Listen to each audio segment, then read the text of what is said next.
You are born in Penza in 1929, the daughter of a military officer, and the world you enter is already hungry. Stalin's Soviet Union does not care about beautiful children. It cares about obedient ones. But you are both. And that will become the problem. Your father moves the family first to Ufa, then to Podolsk, following orders that arrive without explanation and must be obeyed without question. You learn early that home is not a place. Home is wherever they tell you to stand. You are quiet, and you are watchful, and your eyes are blue. In a way that people remember, your teachers notice you before you notice yourself. In the school plays, you do not just say the lines. You become someone else entirely. You disappear into the character so completely that for a few minutes on stage, the girl from the military family with the borrowed shoes stops existing. That ability to vanish into another person will one day save your country. It will also destroy everything you are. You graduate with a silver medal, which in the Soviet system means you are excellent, but not quite perfect. The distinction will follow you. In 1948, at 19 years old, you enroll at the All-Union State Institute of Cinematography in Moscow, VGIK, the most prestigious acting school in the Soviet Union, where Sergei Gerasimov and Tamara Makarova shaped the next generation of Soviet cinema. Gerasimov takes a liking to you immediately. You have something the other students do, not a face that can carry sorrow without performing. A stillness that the camera reads as depth. You are one of his favorites. For the first time in your life, someone sees you not as an officer's daughter, not as a quiet girl from the provinces, but as something with potential. The word feels unfamiliar and warm and dangerously close to hope. Then you fall in love. He is Georgian, handsome, older, and he promises you a life that exists outside the dormitory and the rehearsal hall. You marry him. You become pregnant. You leave VGIK before completing your degree, because that is what Soviet wives do when Soviet husbands. Ask. You move to Georgia with him. You give birth to a son. And for a brief window of time, months, maybe a year, you are happy in the ordinary way that ordinary women are happy. Holding a child, cooking in a small kitchen, watching the mountains from a window that belongs to you. This is the last time anything in your life will be simple. The marriage collapses, the way Soviet marriages collapse quickly, silently, without the vocabulary to describe what went wrong, because the vocabulary does not exist in a country that does not believe in personal unhappiness. You divorce before you turn 30. Your son stays with his father in Tbilisi. You return to Moscow with nothing except a half-finished degree and a face that has not yet lost its beauty. You go back to VGIK. Different workshop now, under Vladimir Belakurov. You finish what you started. In 1954, at 25 years old, you finally hold your acting degree. 6 years late, a failed marriage behind you, a son growing up without you, 1,000 kilometers away. But you are in Moscow, and you are an actress, and the cameras are waiting. Your first major role changes everything. A Big Family, directed by Iosif Kaifetz, releases in 1954.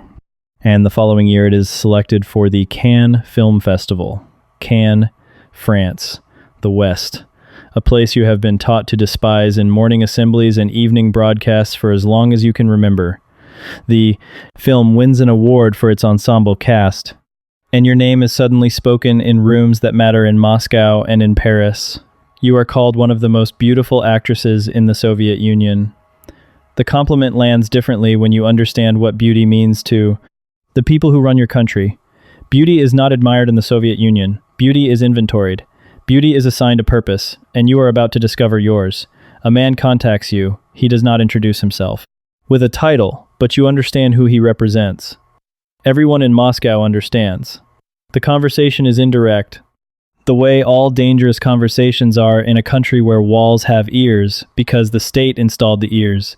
He mentions your career. He mentions how films require permits, and permits require approvals, and approvals require relationships with people who make decisions. He mentions your son in Tbilisi and how difficult it must be to be so far from him. He mentions that certain patriotic services carry certain rewards, better roles, money, clothes, a measure of liberty and gaiety absent from normal Soviet life. He does not use the word spy, he does not use the word duty, he uses the word opportunity. The same word your mother used when she packed your childhood bag. You understand what he is asking. You understand that the word no does not exist as a response. Not because he threatens you, because the system he represents does not require threats.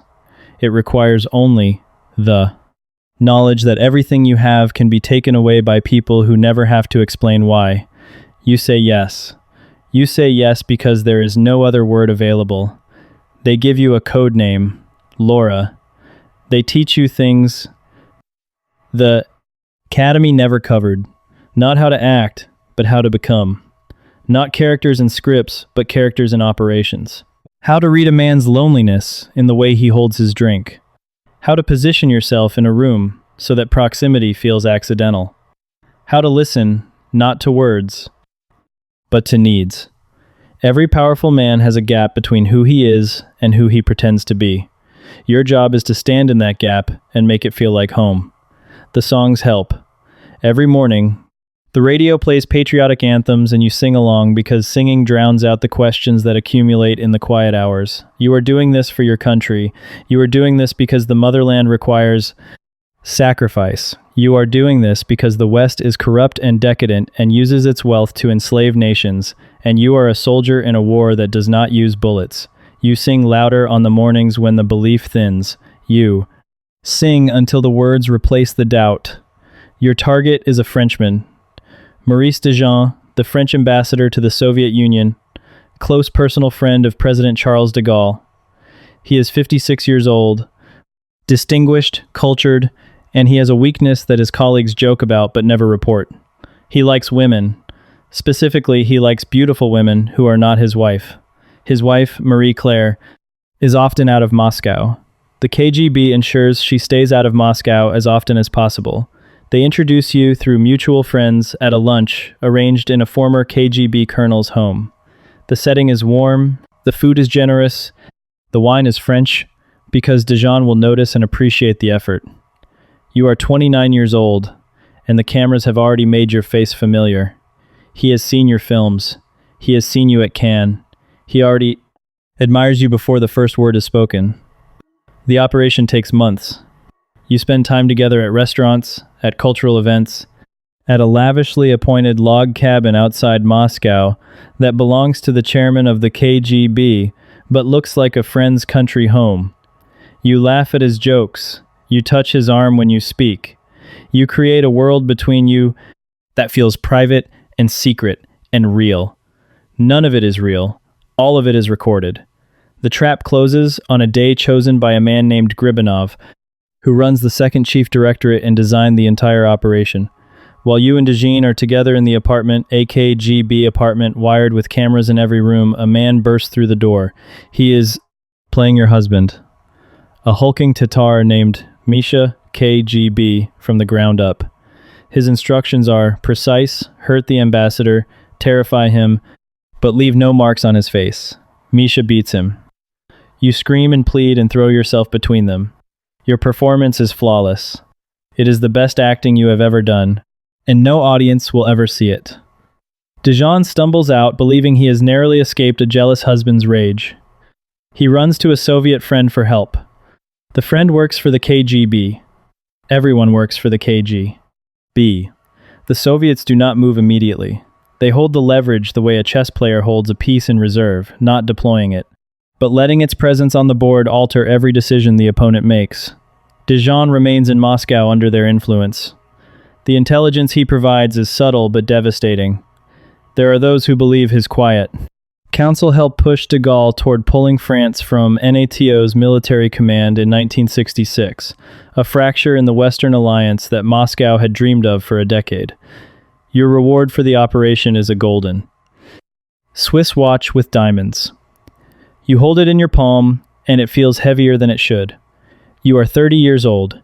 You have helped compromise an ambassador of France. You have served the motherland. You have also lost something you cannot name, a boundary between performance and self that existed before the apartment and the cameras and the screaming. You do not know where Larisa ends and Laura begins. You are not sure it matters anymore. The films continue. Girl with a Guitar in 1958. More roles through the 60s. Lyrical parts, character parts. The beautiful woman who appears in the second act and makes the hero reconsider. The irony is invisible to everyone except you. And then one evening at a gathering of Moscow's cultural elite, you meet a man who plays chess the way you used to act, with total reckless commitment, as if the game might end at any moment and the only response is to burn. His name is Mikhail Tal. They call him the Magician from Riga. He became the world chess champion at 23 by playing combinations so wild and brilliant that his opponents could not tell if he was a genius or a madman. He is 7 years younger than you. He is thin and intense, and his eyes see everything. And he calls you Siniglaska, blue eyes, from the very first night. For the first time since before the marriage, before the KGB, before the apartment with the cameras, you feel something that is not performance. Misha does not know about Laura. He knows you are an actress. He does not know the other stages you have performed on. You live together in Moscow through the 60s. He plays chess. You make films. The world outside your apartment is cold and surveilled and paranoid, but inside there is warmth and conversation, and the particular intimacy of two people who are both, in different ways, performing for audiences they cannot see. He plays chess for the Soviet state. You acted for the Soviet state in ways he cannot imagine. The silence between what you share and what you hide grows wider each year. But the love is real. That is the part that hurts the most. The love is the one thing in your life that is completely, undeniably real. Then Misha gets sick. His kidneys fail, a condition that will torment him for the rest of his life. He needs morphine for the pain, and the morphine becomes its own need. You nurse him. You feed him with a spoon when he is too weak to lift his arms. You sit beside his bed in hospitals that smell like disinfectant and fear, and you hold his hand and you think, this is who I was supposed to be, not Laura, not the woman in the wired apartment. This, someone who loves someone, someone who holds on. But the KGB does not release its assets, not permanently. The assignments continue. Not Dejin, that operation is over, but others. Smaller targets, different cities, the same mechanics. Proximity, intimacy, cameras, leverage. Each one takes something from the space between who you are and who you pretend to be, until the space is so thin you can see through it. Misha begins to sense something, not the specifics. He is a chess player, not an intelligence officer, but the distance. The nights you are unreachable, the trips that don't quite align with film schedules, the way you sometimes look at him as if memorizing his face for a time when you will not be allowed to see it. You part in the late 1960s. The reasons are complicated and private, and probably include things neither of you could say out loud. In a country where saying things out loud is a form of suicide. He marries again. Then again. You do not. The years after Misha are quiet in the way that empty rooms are quiet. Your film roles shrink, supporting parts, episodic appearances, a character in a scene rather than the center of the story. You work at Mosfilm until 1983, 30 years in Soviet cinema, over 30 roles. A can honor that most actresses in the world would build a career around. And a secret that sits in your chest like a second heartbeat. Your son dies. He is in Tbilisi, far from you, and the cause is drug abuse. The boy you left behind when you returned to Moscow to finish your degree and become an actress and become Laura and become whatever the state required. You were not there for his childhood. You were not there for his decline. You are not there for the end. The grief has no clean edges because it is tangled with guilt and distance, and the knowledge that every choice you made after leaving Georgia was a choice that moved you further from him. You file his face somewhere, it will not surface unexpectedly. You have practice at this. You have been filing faces for decades. 1991 arrives, and the Soviet Union collapses, and everything. You sacrificed for the motherland, the songs. The patriotic certainty that what you did was necessary evaporates like breath in December. The country you served does not exist anymore. The anthems you sang every morning are relics. The operations you ran are files, in archives that new men with new ambitions will use for new purposes. Your sacrifice was not meaningless, but the meaning belonged to something that is gone, and meaning does not transfer when the institution that gave it dies. In your last years, you live alone in a flat in Moscow. The watch with the diamonds is in a drawer. The films play occasionally on television, and sometimes people recognize you on the street, older women mostly, who remember the beautiful actress from the 50s with the blue eyes. They do not know about Laura. They do not know about the apartment, or the cameras, or the ambassador, or the chess champion you loved and lost, or the son who died without you. They know a face on a screen. That is all they were ever supposed to know. The twist you never saw. In 2007, a former KGB officer publishes a memoir. In it, he mentions your operation by name, Operation Gallant. He describes the apartment, the staged husband, the beating, the golden watch. He also describes something you did not know. The operation was never about Dijon. Dijon was the visible target, the obvious prize. But the real objective was de Gaulle himself, the KGB, wanted to test whether an ambassador so close to the French president could be turned into a channel for influence without either man ever knowing. Dijon was not the endgame. He was the opening move. And the people who told you that you were serving the motherland, they did not tell you the full board. They never do. You were a pawn, Larisa, not a sparrow, a pawn, used by men who saw the whole game while you saw only the square you stood on, moved forward, because pawns only move forward, sacrificed when the position required it, and the watch. The golden watch with diamonds they gave you for Dijon, it was the same model they gave to every swallow who completed a major operation. 17 women received that exact watch between 1955 and 1970. Your sacrifice was not unique, it was standard issue. On the 23rd of April, 2017, you die in your flat in Moscow. You are 87 years old. The Russian media publishes a short obituary Soviet actress, Cannes Award. Mosfilm career. A few outlets mention the Dijon affair. None of them mention what it cost you. But here is the thing they will never write in the obituaries. On your nightstand when they found you, there were 2 photographs. One was from a big family, you at 25, luminous, the whole future still available. The other was Misha, not the world chess champion, not the magician from Riga, just Misha, smiling at you from across a table in an apartment in Moscow where the walls, for once, had no ears.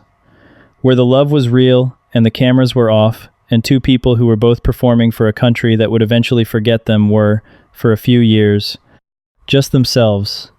You held that photograph, and you died, and the cycle of beautiful women being turned into weapons continued in buildings with no signs on the doors, in cities that will never confirm what happens inside. But Larisa, Kronberg-Sobolevskaya, Laura, Siniglazka, pawn, sparrow, actress, mother, lover, she rests now. The songs have finally stopped. The stage is dark, the audience is gone. And somewhere, behind the mask, behind all the masks, the girl from Penza with the blue eyes who disappeared into characters so completely that she forgot her own. She is still there. She was always still there. That was the tragedy.